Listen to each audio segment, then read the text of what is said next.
Cadre സ്വഭാവത്തോടെ ചിട്ടയാർന്ന പ്രവർത്തനങ്ങളുമായി തിരഞ്ഞെടുപ്പിനൊരുങ്ങാൻ കോൺഗ്രസ്. ഇതിനായി KPCC അധ്യക്ഷൻ അഡ്വക്കേറ്റ് സണ്ണി ജോസഫ് എംഎൽഎയുടെ നേതൃത്വത്തിൽ ഗൃഹസമ്പർക്ക പരിപാടി ആരംഭിച്ചു.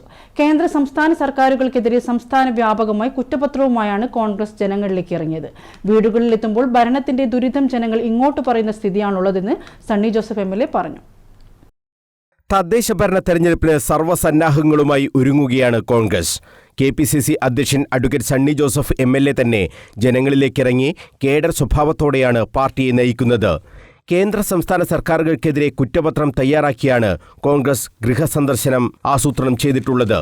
പായം തന്തോട് നിന്ന് KPCC president advocate Sunny Joseph MLA തുടക്കമിട്ട ഗൃഹസന്ദർശനം പാർട്ടിക്ക് നൽകുന്നത് വലിയ പ്രതീക്ഷ. ജനങ്ങൾ നേരിടുന്ന പ്രശ്നങ്ങൾ എല്ലാം ലഘുലേഖയിൽ പ്രതിപാദിച്ചിട്ടുണ്ട്. വലിയ ബഹുജന ക്യാമ്പയിൻ ആക്കി ഇതിനെ മാറ്റാനാണ് പാർട്ടി തീരുമാനം. ഭരണത്തിന്റെ ദുരിതം പേറുകയാണ് ജനങ്ങൾ.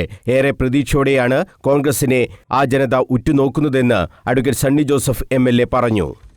നവകേരള യാത്ര എന്താ അതിന്റെ പേര്? പേര് തന്നെ മറന്നുപോയി. പേര് തന്നെ നിങ്ങളും മറന്നുപോയി, ഞാനും മറന്നുപോയി, ജനങ്ങളും മറന്നുപോയി, മുഖ്യമന്ത്രിയും മറന്നുപോയി. ഒരു സിംഗിൾ പൈസയുടെ പദ്ധതി അതിന്റെ പേരിൽ നടപ്പിലാക്കിയിട്ടുണ്ടോ? എന്തെങ്കിലും ഒരു നേട്ടം, ഒരു കടുകിട മണിയുടെ ഒരു നേട്ടം കേരളത്തിലുണ്ടായിട്ടുണ്ടോ? രണ്ടാമത് മുഖ്യമന്ത്രി വീണ്ടും ഒരു ജനസമ്പർക്ക പരിപാടി നടത്തിയായിരുന്നല്ലോ. ഇപ്പൊ ഒരു തട്ടിപ്പാണിത്, തട്ടിക്കൂട്ടലാണിത്. ജനങ്ങളുടെ മുൻപിൽ പരാജയം സമ്മതിക്കലാണിത്.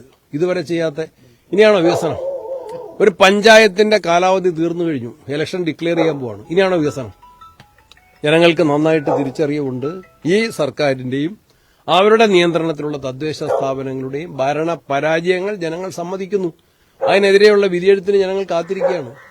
തദ്ദേശ ഭരണ തെരഞ്ഞെടുപ്പിനാവശ്യമായ ഫണ്ട് ശേഖരണവും ഈ ഗൃഹസമ്പർക്കത്തിന്റെ ലക്ഷ്യമാണ്.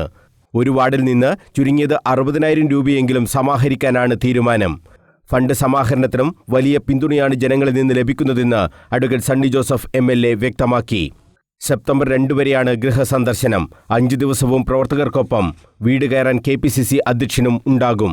ഈ പ്രവർത്തനത്തോടെ പാർട്ടിയെ ആകെ ഉണർത്താൻ കഴിയുമെന്ന വിശ്വാസത്തിലാണ് കെപിസിസി പ്രസിഡന്റ്. തെരഞ്ഞെടുപ്പ് പ്രഖ്യാപനത്തിന് മുമ്പ് തന്നെ ചിട്ടയാർന്ന പ്രവർത്തനങ്ങൾ നടത്തി കേഡർ സ്വഭാവത്തോടെ നീങ്ങാനുള്ള പദ്ധതിയാണ് കെപിസിസി ആസൂത്രണം ചെയ്തിട്ടുള്ളത്. രാഹുൽ മാങ്കൂട്ടത്തിൽ വിഷയം ഉണ്ടാക്കിയ മ്ലാനതയിൽ നിന്ന് പ്രവർത്തകരെ മോചിപ്പിക്കാനും ഈ പ്രവർത്തനം കൊണ്ട് കഴിയുമെന്ന പ്രതീക്ഷയും പാർട്ടിക്കുണ്ട്. വിവാദങ്ങളൊന്നും ശ്രദ്ധിക്കാതെ ജനകീയ വിഷയങ്ങൾ ഉയർത്തി മുന്നോട്ടു പോകാനാണ് പാർട്ടിയുടെ തീരുമാനവും. ഓരോ വിഷയത്തിലും പക്വമായി പ്രതികരിച്ചാണ് അഡ്വക്കേറ്റ് സണ്ണി ജോസഫ് എംഎൽഎ മുന്നോട്ട് നീങ്ങുന്നതും. മനോജ് മയിൽ, കണ്ണൂർ വിഷൻ.